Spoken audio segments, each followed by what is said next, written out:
ইসলাম যখন আসেনি তার আগে মেয়েদের সম্মান হইতো না। যেমন একটা উদাহরণ দিই, সহিহ হাদিস।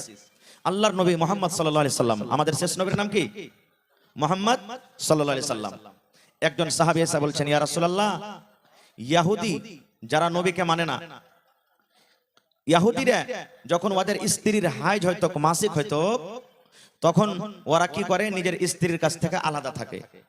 একজন সাহাবী এসে বলছেন, ইয়া রাসূলুল্লাহ, যখন ইহুদির স্ত্রীদের বেটিদের যখন হাইজ হয়, মাসিক হয়, মাসে মাসে 4 দিন 5 দিন 3 দিন 7 দিন জয়দিন নাপাক হয়ে থাকে, ওরা কিন্তু নিজের স্ত্রীকে পাঞ্জরে লেই না, আলাদা করে বলে থাক। ওদের কোনো হাতের খানা পিনাও খায় না, না তরকারি রান্না খায়, না ভাত রান্না খায়, না রুটি, না ঘাঁটি, কিছু খায় না। ওরা বলে, তুই নাপাক হয়ে আছিস, তোর বিছানা আলাদা, তোর ঘর আলাদা, তুই আলাদা হয়ে থাক, জয়দিন নাপাক হয়ে থাকবি, রান্না বান্না করিস না। তাহলে এটা জুলুম হয়তো না, হয়তো না ভাই? এখন কি আছে? এটা কি আছে? আমরা করছি? করি না। কিন্তু নবীজি কি বললেন? রে আমার সাহাবী, ও আমার উম্মতরা, তোমরা শুনে নাও, আল্লাহ রাব্বুল আলামিন মেয়েদের প্রতি জুলুম অত্যাচার করতে নবীজি নিষেধ করে দিয়েছেন। নবী বললেন, সাহাবী রে, ইহুদিদের যখন স্ত্রীদের হাজ হয়, তখন ওরা নিজের বিবির কাছ থেকে আলাদা থাকে, ওদের বিছানাটা আলাদা থাকে, ওদের খাওয়া দাওয়া আলাদা হয়, ওদের রান্না বান্না আলাদা হয়। কিন্তু সাহাবীরা শুনে নাও, আল্লাহ তাবারক ওয়া তাআলা এরকম জুলুম অত্যাচার করতে নিষেধ করেছেন। রে সাহাবী, ও আমার উম্মতরা, তোমরা শুনে নাও, যখন তোমাদের মেয়েরা, যখন তোমাদের স্ত্রীরা নাপাক হবে, ওই নাপাকি হালাতে ইয়াকি পাঞ্জরে গায়ে গা মিলিয়ে তুমি নিজের বিবির কাছে ঘুমাইতে পাবে। কোন রকমের নাপাকি নাই। যদি তোমার বিবি তোমার গায়ে যদি টাচ করে এবং তোমার গাটা যদি তোমার বিবির গায়ে লাগে যায়, তাহলে কোন রকমের নাপাক হবে না, তোমার গুনাহ হবে না, পাপ হবে না। শুধু তা নয় রে সাহাবী, তোমার স্ত্রী যে থালাতে বসে খাবে, ওই থালাতে তুমি বসে খাইতে পারো। তোমার স্ত্রী তোমার কাপড় সাফ করবে, তোমার স্ত্রী তোমার জন্য রান্না বান্না করবে, তোমার স্ত্রী তোমার জন্য পানি নিয়ে আসবে, যা ইচ্ছা তাই করতে পারবে, কোনো মানা নাই। সাহাবীরা শুনে নাও, তোমার স্ত্রী নাপাক হয়ে আছে, তোমার যদি বুসা অর্থাৎ চুমা খাওয়ার মন হয়, তোমার বিবিকে তুমি হাইজের হালাতে চুমা খেতে পারো, তোমার কোনো রকমের গুনাহ হবে না। কিন্তু নবী বললেন, মহিলা ও আমার যুবক ভাইরা শুনেন, নবী বললেন, ও আমার সাহাবীরা, যখন তোমাদের বিবিরা নাপাক হালাতে থাকবে, ওই টাইমে, ওই সময়তে ওরা মসজিদের ভিতরে যাবে না, ওরা মসজিদে ঢুকবে না, রোজার হালাতে যদি হয় রোজা রাখবে না, ওরা নামাজ পড়বে না। আল্লাহ রাব্বুল আলামিন নামাজ maaf করে দিয়েছেন, কিন্তু রোজাটাকে আল্লাহ maaf করেনি। জয়দিন নাপাক হয়ে থাকবে 3 দিন 4 দিন 5 দিন, জয়টা রোজা ছুটে যাবে, ওই রোজা কোটা অন্য মাসে তাকে পূরণ করতে হবে। তারপরে নবী বললেন, ও আমার সাহাবীরা শুনে নাও, যখন তোমার স্ত্রীরা মাসিকের হালাতে থাকবে, ওই হালাতে, ওই অবস্থায় খবরদার খবরদার তোমার স্ত্রীর সাথে তুমি মিলন করিও না, তোমার বিবির সাথে তুমি হামবিস্তারি করিও না। কারণ হাইজের হালাতে তোমার বিবির সাথে তুমি যদি মিলন করো, এটা পাপের কাম, এটা গুনার কাম। এই ছাড়া তোমার স্ত্রীর সাথে সব করতে পাবে, তোমার কোনো গুনাহ নাই। দেখেন, যে ইহুদিরা নিজের স্ত্রীকে বিছানা থেকে আলাদা করত, কিন্তু ইসলাম এত মান সম্মান দিয়েছে যে ওই স্ত্রীকে তুমি বিছানে নিয়ে ঘুমাও আর হাতের খাও, তোমার কোনো অসুবিধা হয় না। নবীজি কত মান সম্মান বাড়ালেন জানেন? এটা সহিহ হাদিস। মা আয়েশা রাদিয়াল্লাহু তাআলা আনহা, আল্লাহর নবী হলেন একজন স্ত্রী। ওরে সুবহানাল্লাহ, এত নেককার দিনদার স্ত্রী। মহিলাদের মধ্যে সব থেকে হাদিস মুফাসসির যিনি করেছেন, তিনি হলেন মা আয়েশা রাদিয়াল্লাহু তাআলা আনহা। সে মা আয়েশা বলেন, আমি একদিন আল্লাহর নবীর পাঞ্জরে বসে আছি, নবী আমার পাঞ্জরে বসে আছেন, আমি একটা পিয়ালাতে কিংবা আমি একটা গিলাসে করে দুধ নিয়ে আসলাম, নবী আমার পাঞ্জরে কিন্তু বসে আছেন। নবীর সামনে আমি সেই দুধ মুখে লাগিয়ে দিলাম, গিলাসটা মুখে লাগিয়ে দিলাম। এবার আমি দুধ পান করতে লাগলাম কিংবা পানি পান করতে লাগলাম। পানি পান করতে করতে করতে করতে যখন আমি গিলাসটাকে রেখে দিলাম, দয়ার নবী যেই জায়গাতে আমি মুখ লাগাই, ঠোঁট লাগাই আয়েশা পানি পান করলাম, আমার নবী গিলাসটা উঠিয়ে নিলেন। আর উঠিয়ে নেওয়ার পর যেই জায়গাতে আমি মুখ লাগাই, ঠোঁট লাগাই আমি পানি পান কিংবা দুধ পান করলাম, দয়ার নবী ওই জায়গাতে মুখ লাগাই পানি পান করলেন। মান সম্মান বাড়লো না, বাড়লো না? শুধু তা নয়, মা আয়েশা আরো বলেন, আমি গোশত খাই কিংবা হাড্ডিতে আমি দাঁত লাগাইয়া কামড় লাগাইয়া খাই, আমি ওই পিসটাকে খেয়ে, ওই গোশতের পিসটাকে খেয়ে যখন আমি থালাতে রেখে দিলাম, দয়ার নবী পিসটাকে উঠিয়ে নিলেন। আর পিসটাকে উঠিয়ে নেওয়ার পর আমি আয়েশা যে জায়গাতে মুখ লাগাইয়ে কামড় দিলাম, যে জায়গাতে আমি দাঁত লাগাইয়ে কামড় দিলাম, আল্লাহর নবী ওই জায়গাতে মুখ লাগাইয়ে কামড় দিয়ে খেলেন। নারে তাকবীর। এবার মা আয়েশা কি বলছেন শেষের বেলাতে, আমি যে এরকম ভাবে নবীর সাথে খেলাম, আমার কাইনিরা ঝুট্টা জিনিস নবী খেলেন, আমি হাইজের হালাতে মাসিকের হালাতে আমি ছিলাম। সুবহানাল্লাহ। তাহলে দেখেন ইসলাম ধর্ম মান সম্মান দিয়েছেন দেনি ভাই আল্লাহুস সামাদ। কিন্তু তখনকার ইহুদিরা নিজের স্ত্রীদের নিজের মেয়েদের মান সম্মান দিত না। আজকে আমরা মুসলমান হয়ে মেয়েদের মান সম্মান দিই না। বলবেন কেমন করে? জি, একটা হাদিস শুনেন আরো। আল্লাহর নবী বলেছেন, আদ-দুনিয়া কুল্লুহা মাতা ওয়া খায়রু মাতা'id দুনিয়া আল মারআতুস সালিহা। এই দুনিয়াতে সবথেকে দামি জিনিস কি ভাই? সোনা। সোনা দামি জিনিস না সস্তা?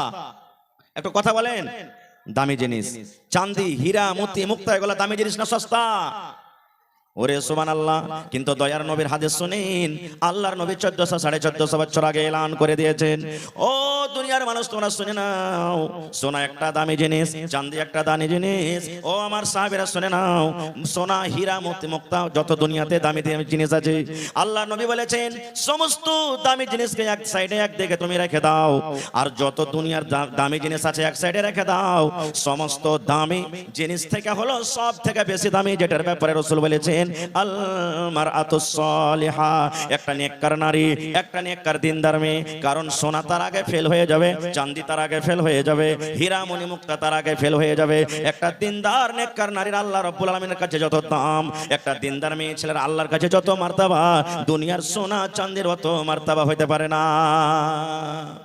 কিন্তু সুবহানাল্লাহ, এই বর্তমান যুগে পৃথিবীতে সব থেকে যদি সস্তা আছে তো একটা বেটি ছেলে। বেটি ছেলে সস্তা নেই ভাই। এই যে পানির বোতল দেখেন স্টেজে আছে, হাফ লিটার খরিদ করতে যাবেন 10 টাকা লিবে, লিবে না লিবে না? জোরে বলেন লিবে না লিবে না? লিবে। একটা সালাই আপনি কিনতে যাবেন 2 টাকা 1 টাকা লিবে, লিবে না লিবে না? লিবে ভাই মুসলমান। কিন্তু একটা নেককার বেটি ছেলে যাকে বাপ 18 বছর 20 বছর 15 বছর বাড়িতে কত যত্ন করে মানুষ করছে, তার খাওয়ার পরার এলাজ কত কষ্ট করে দিচ্ছে, কিন্তু সেই বেটি ছেলেকে যখন আপনি আনতে যাবেন বিনা টাকাতে আনবেন? বিনা টাকাতে আমরা আনছি রে ভাই? জোরে বলেন আনছি?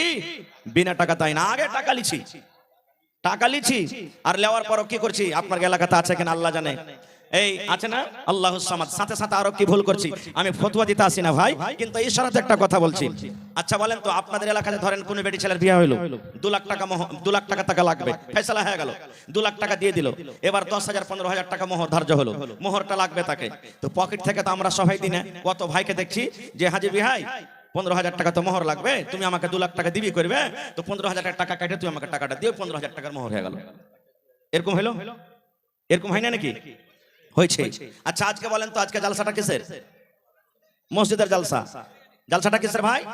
মসজিদের জালসা। আমি যদি বলি ভাই কেমন আছেন 10,000 টাকা দেন, আপনার পকেটে টাকা নাই, এবার গেলেন গ্রামে, গ্রামে যে একটা গাড়ি কিংবা কাহারির বল গরুকে চুরি করে বিক্রি করে আসলে মসজিদে দান করতে হবে, চল, আর দিয়ে দিলেন, নেকি পাওয়া যাবে? নেকি পাওয়া যাবে?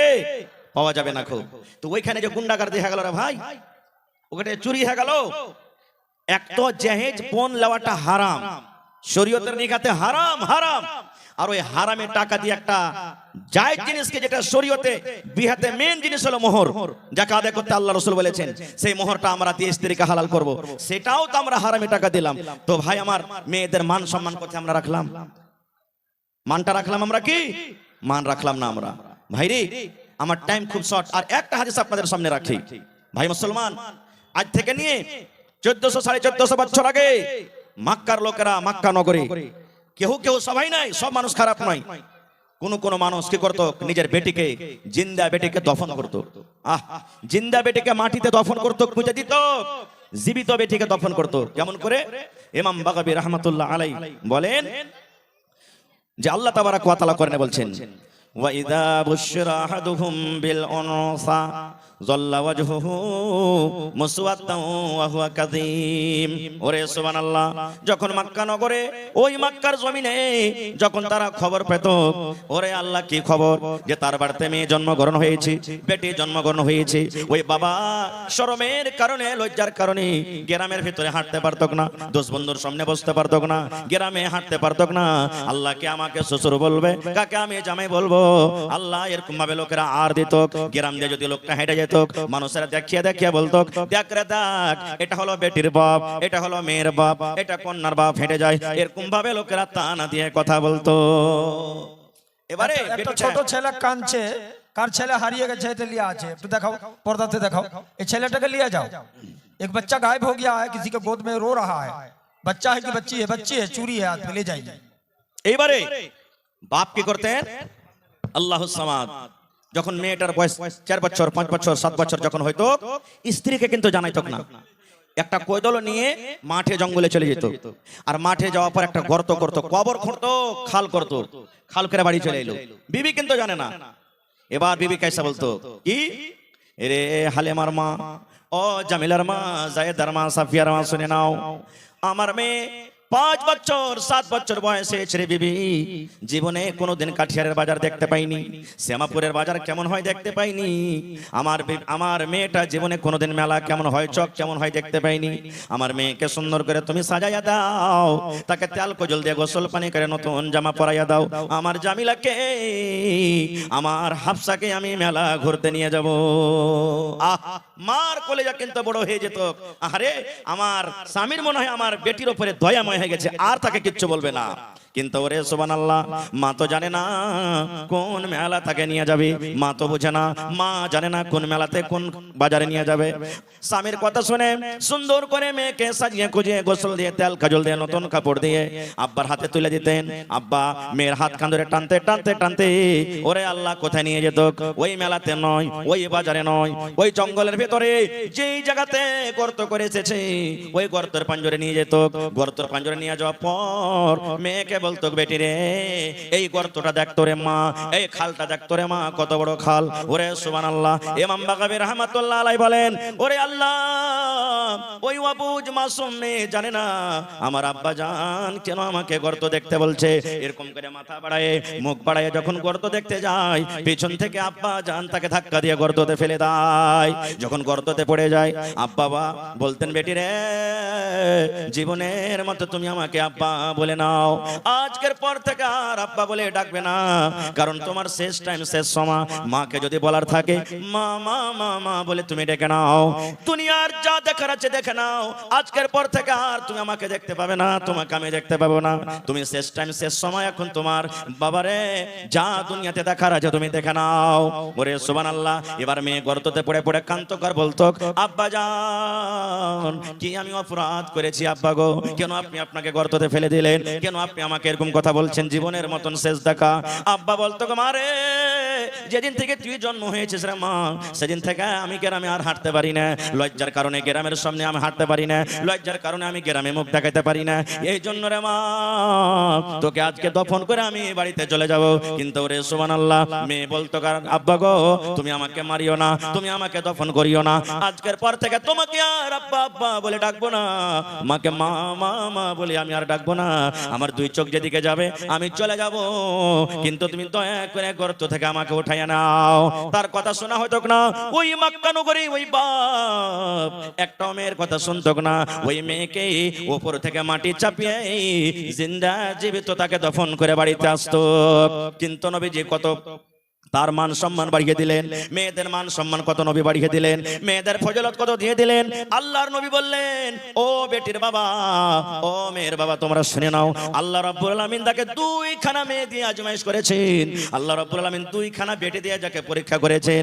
ওরে সুবহানাল্লাহ, ও বেটির বাবা তুমি খুশি হয়ে যাও, খুশি হয়ে যাও। আল্লাহর নবী বলেছেন, যার বাড়িতে মেয়ে জন্মগ্রহণ হয়েছে ওই বাপ যদি মুখখানাকে ভারী না করে, ওই বাবার যদি মুখখানটা কালো না হয়ে যায়, ওই বাবা যদি আফসোস না করে, আল্লাহ কেন তুমি আমাকে মেয়ে দিয়েছ, আল্লাহ ছেলে কেন দাওনি, হাসি মুখে আল্লাহ যেটা দিয়েছে আল্লাহর হাজার হাজার শুকর। ওই মেয়ের লালন পালন করে মেয়েকে বড় করে যতদূর পারলো শিক্ষা দিয়ে ভালো ঘর ভালো পর দেখে তার যদি বিয়ে লাগে যেতে পারে, আল্লাহর নবী বলেছেন, ও মেয়ের বাবা আর আমি নবী জান্নাতের ভিতরে যাব রে, জান্নাতের ভিতরে যাব। ওই বেটির বাবা আর আমি নবী জান্নাতের ভিতরে যাব। কত দূরে দূরে থাকবো জান্নাতের ভিতরে, জান্নাতে গিয়ে কত দূরে দূরে থাকবো। তয়ার নবী এই দুটো আঙ্গুলকে ইশারা করে বললেন, ও আমার উম্মতরা শুনে নাও, ও আমার সাহাবীরা তোমরা শুনে নাও, এই দুটা লোক যেমন পাশাপাশি হয়ে আছে, এই দুটা লোক যেমন পাঞ্জরে পাঞ্জরে হয়ে আছে, আমি নবী আর ওই মেয়ের বাবা জান্নাতের ভিতরে পাশাপাশি হয়ে থাকবো। নারে তাকবীর। দেখেন কত মান সম্মান বাড়িয়ে দিলেন। তাহলে আমার মনে হয় এই মজলিসে যত মানুষ আছেন প্রত্যেক মানুষের বাড়িতে বেটি আছে, আছে না নাই? জোরে বলেন আছে না নেই? কাহরে একটা, কাহরে দুটা, কাহরে তিনটা, কাহরে পাঁচটা, এরকম ভাবে কত লোক এমন আছে একটাও আল্লাহ তাকে এখনো বেটি দেয়নি, শুধু বেটা। কত লোক এমন আছে যে একটাও বেটা দেয়নি, শুধু বেটি। এরকম মানুষ দুনিয়াতে আসে না নাই? যার তিনটা চারটা বেটি হয়ে গেল ভাই, ও শাশুড়িতে ঘুঁচা মারবে, রে মরার বেটা মরা, রে গোলামের বেটা গোলাম, তুই কোন মায়ের লোককে নিয়ে শেষ করিয়া এই হুদমের বেটিকে তালাক করতে ছেড়ে দে। যা গালা বলবে, নন বলবে, তোর নিয়ত দেখে, এরে মাগি তোর নিয়ত দেখে আল্লাহ তাআলা তোকে শুধু বেটি দিয়েছে, বেটা দেন, তুই জীবনে কোনোদিন বেটার মুখ দেখতে পাবি না। ভাইরে, আল্লাহ তাআলা কোরআনে সূরাতুশ শূরাতে বলছেন যে আমি আল্লাহ তাআলা যাকে ইচ্ছা করি বেটা দান করি, আমি আল্লাহ তাআলা যাকে ইচ্ছা করি বেটি দান করি, আমি আল্লাহ তাআলা যাকে ইচ্ছা করি বেটা বেটি দুটাই দান করি, আমি আল্লাহ তাআলা যাকে ইচ্ছা করি তাকে বাঁঝ করে রাখি, একটাও সন্তান দিই না। তাহলে বেটি দেওয়ার মালিক কে ভাই? জোরে বলেন। বেটা দিয়েছেন কে? আল্লাহ। আর বেটা বেটি দুজনই দিয়েছেন কে? আর আল্লাহ কাউকে কিছু দেয় না কে? হ্যাঁ, তাহলে যাকে বান যারা আছে একটা ছেলে পিলা হয় না, রাগ করে কথাটা কইয়ে দেন না, শালা তোর দিলে রহম নেবে ওই লিগে আল্লাহ তোকে একটা ছেলে দেন, এগুলা ভুল ভুল। আর ভাইরাকে বলবো যার বাড়িতে বেটি হয়েছে যে স্ত্রীর পেট থেকে, তাকে গালি দিবেন না। আর একটু কথা বলে দিই, 1 মিনিট লম্বা ঘটনা, ওদিকে যাব না। মারিয়ামের মা হান্না, মারিয়ামের মা হান্না নজর মেনেছিলেন, আল্লাহ আমার পেটে সন্তান, আল্লাহ আমার পেট থেকে যদি সন্তান হয়, আসলে ওর নিয়ত ছিল ছেলে যদি হয় আমি মসজিদে দান করে দেবো, ওয়াকফ করে দেবো, দান করে দেবো মসজিদে। কিন্তু যখন সন্তান হইলো, ছেলে হইলো, তখন ছেলে না হয়ে মেয়ে হয়েছে। মেয়ে আফসোস করছেন, আল্লাহ আমি তো ছেলের আশা করেছিলাম কিন্তু মেয়ে হয়ে গেল, মেয়েকে মসজিদ আল্লাহ কেমন করে রাখবো, কেমন করে মসজিদে যাবে আল্লাহ, মেয়েকে কেমন করে মসজিদের ভিতরে রাখবো, আফসোস করতে লাগলেন।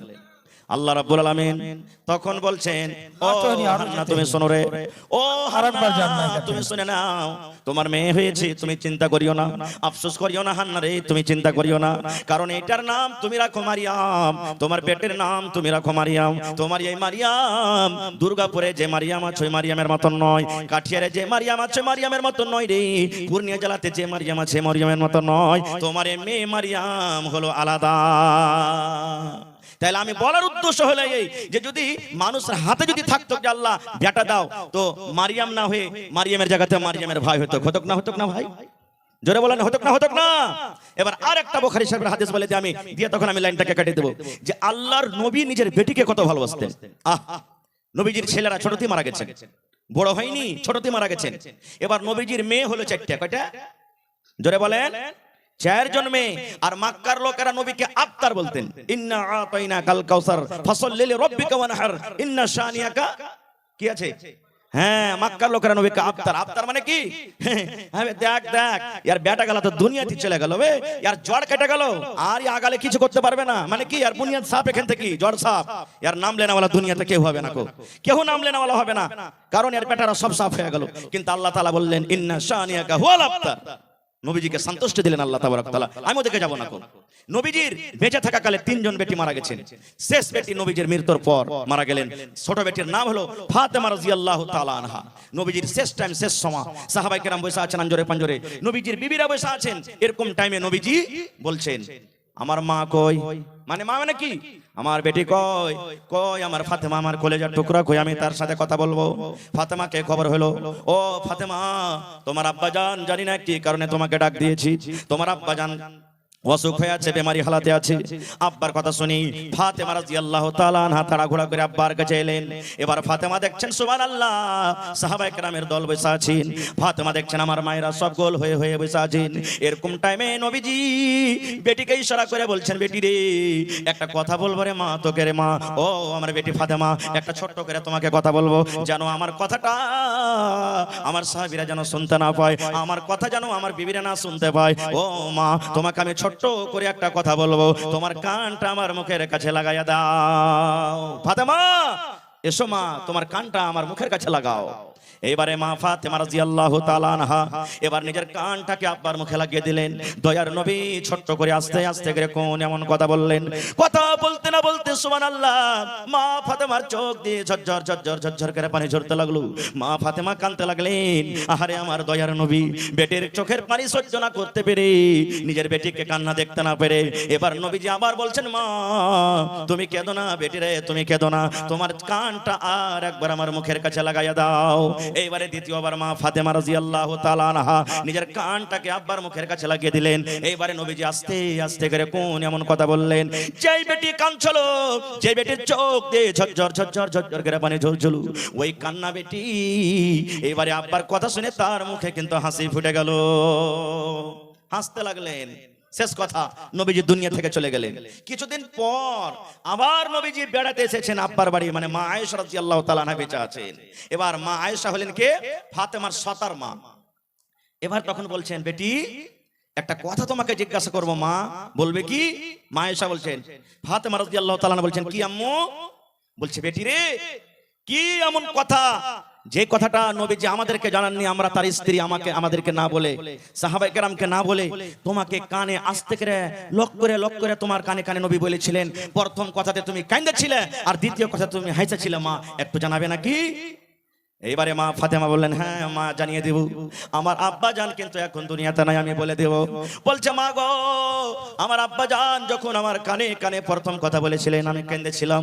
আমার আব্বা জান এই কথা আমাকে বলেছিলেন, ও মা ফাতেমা, তুমি জীবনের মতো আমাকে আব্বা বলে ডেকে নাও, জীবনের মতো তুমি আব্বা আব্বা বলে ডেকে নাও, কারণ আজকের পর তুমি এই লোকটাকে আর আব্বা বলে ডাকতে পাবে না, এই লোকটাকে তুমি দেখতে পাবে না। ও মা ফাতেমা, আল্লাহ রাব্বুল আলামিনের আদেশ হয়েছে, অর্ডার হয়েছে, আমি এখন দুনিয়া থেকে চলে যাব রে মা, আমি এখন দুনিয়া থেকে চলে যাব, শেষ টাইম। এবার ফাতেমা বলছেন, মা গো, আব্বার মৃত্যুর কথা শুনি, আব্বার মরার খবর শুনে আমার মন খানা কিন্তু ফেটে গেছিল। আল্লাহ, কাকে আমি আব্বা আব্বা বলে ডাকবো? আজকের পর থেকে কে আমাকে মা মা মা বলে ডাকবে? এই কথাটা আমার মনে এলো, এই জন্য আমি নিজের চোখের পানিটাকে থামতে পারলাম না। এইবারে দ্বিতীয়বার যখন আমার আব্বা আমাকে বললেন, আমি হাসলাম। এই কথাটা আমাকে বলেছিলেন, ও মা ফাতেমা, তুমি কেঁদো না বেটি রে, তুমি কেঁদো না, কেঁদো না, কারণ আমার মৃত্যুর পর, আমার দুনিয়া থেকে যাওয়ার পর, আমার বংশের মধ্যে, আমার খানদানের মধ্যে সর্বপ্রথম যার সাথে আমার দেখা হবে, কিংবা আমার খানদানের মধ্যে যার সর্বপ্রথম মত হবে, সেটা হবে মা ফাতেমা তুমি। ঠিক নবীজির 6 মাসের মৃত্যুর পর মা ফাতেমা রাদিয়াল্লাহু তাআলা আনহা দুনিয়া থেকে চলে গেছেন। আমি ওদিকে যাব না, বলার উদ্দেশ্য হাদিসটা এই, নবীজি নিজের বেটিকে কত ভালোবাসতেন, কত আদর করতেন, যে নিজের মওতের কথাটা বিবি রেখে বললেন না, সাহাবায়ে কেরামকে বললেন না, বললেন কাকে ভাই? কাকে বললেন? আর আমরা কতটুকু ভালোবাসি? এ ডাবলু, এ হাবলু, এ ভল্টু, এ পলু, এ ঝড়ু, শুন এখানে, ওই মাঠের যত জমিন গালা আছে, যেগুলাতে ফসল হয় না, দগা টগা, ওগুলো একটাও তোরা লিবি না কেউ। আর যত রোডের কান্ধাতে একবারে ন্যাশনাল হাইওয়েতে ভুঁই গেলা আছে, সব তোর নামে লক্ষ করে দিই, চল। এগুলো আমরা বেটিকে ভালোবাসি, এগুলাই দিচ্ছি আমরা বেটিকে। এমন কথা বলছি, বাক্সতে 5 লাখ টাকা আছে, খবরদার তোর কোনো বহিন জানতে না পারে, মরে যাবো, তালা চাবি থাকলো, তোরা 3-4 ভাই ভাগ করে লিস। ভাইরে, এরকম আমাদের মহব্বত আদর। আর একটা হাদিস বলি, এই যে মসজিদের জালসা, আজকে কিসের জালসা ভাই? জোরে বলেন, কিসের জালসা? মসজিদে দান করে নাকি পাওয়া যাবে না? পাবে না? পাওয়া যাবে।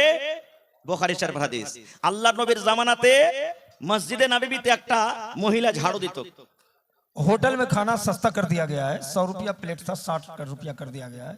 जिनको खाने की जरूरत है जरूर खा के जाएं, खाना खराब ना करे, खाना बच जाएगा तो मस्जिद का पैसा बेकार जाएगा। इसलिए आप हजरात 100 रुपया की जगह 60 रुपया करके देके सब लोग खा के जाएं, भूख ना भी लगी हो तो मस्जिद की मोहब्बत में खा लीजिएगा। এবারে মসজিদে ঝাড়ু দিত।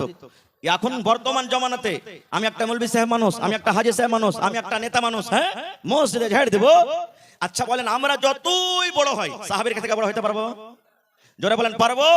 কারণ আল্লাহ তাদের ব্যাপারে বলছেন, রাদিয়াল্লাহু আনহুম ওয়া রাযু আনহু, এত বড় আল্লাহ তাদেরকে খুশখবরি দিয়ে দিয়েছেন। এবার আল্লাহ নবীর জামানাতে একটা মহিলা মসজিদ ঝাড় দিত, সাফ করত, মসজিদে ঝাড়ু দিত। হঠাৎ করে নবীজি একদিন দেখছেন, নাই দেখতে পেন না তাকে, মসজিদে দেখতে পেন না তাকে। এবার সাহাবায়ে কেরামকে জিজ্ঞাসা করলেন, হাগো ওই ঝাড়ুদারনিটা কোথায় গেছে নাকি মসজিদে? কই দেখতে কেন পাই না? তো সাহাবীদের মধ্যে কোন লোক বলেন, হুজুর ও তো মারা গেছে, মরে গেছে ও। তো বলছেন যে ওর কাফন দাফনের টাইম কখন করেছো?